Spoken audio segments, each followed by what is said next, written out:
This project is absolutely centred at making biodiversity improvements in school grounds, but importantly involving the children in the process of doing that. The aim is making a difference for nature and helping children to understand it better and know how they can make a difference for nature, so it empowers them to make a difference in their own little space, wherever that might be. We want to introduce a real sort of creativity to our learning, and by going beyond the classroom that gives us a scope that is so much wider than just being within four walls.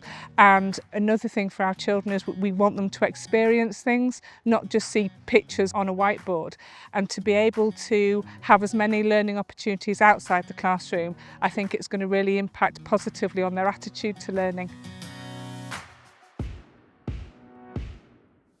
The National Education Nature Parks relationship is a really great mutually supportive one.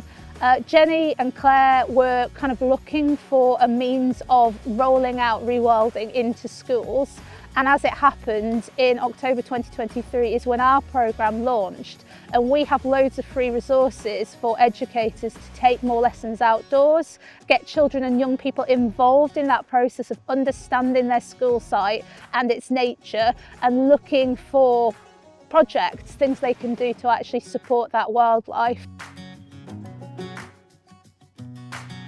I love wildlife, and every sort of wildlife, like different places. It's really fun. I like looking for stuff that I like.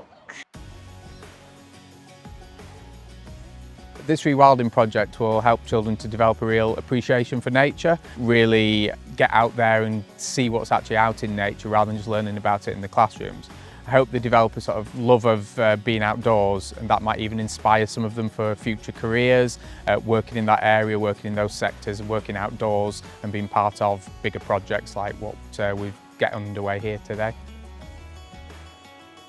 So ENGIE Supply's funding has allowed me to contract help. So I've got a project officer now who's working on the project with me. And without her help, I literally wouldn't have been able to do it. So it's let us expand the project from 3 schools to 12 schools. It's also let us buy some resources for using with the children where the schools haven't got those themselves, and things like wildflower seed for some of the schools. So yeah, it's invaluable. We're hoping it brings in volunteers. They might be parents or grandparents who want to come and get involved. We've got lots of people who like sort of working outdoors, gardening projects, little things like that, that might get them into work with their children. Also, you know, we have little campaigns like Halton in Bloom and things like that who might get in touch with us, might be able to shape things with us in school as well. So working with those community groups, and it's just nice for children to see that something's bigger than school and it goes wider into the community.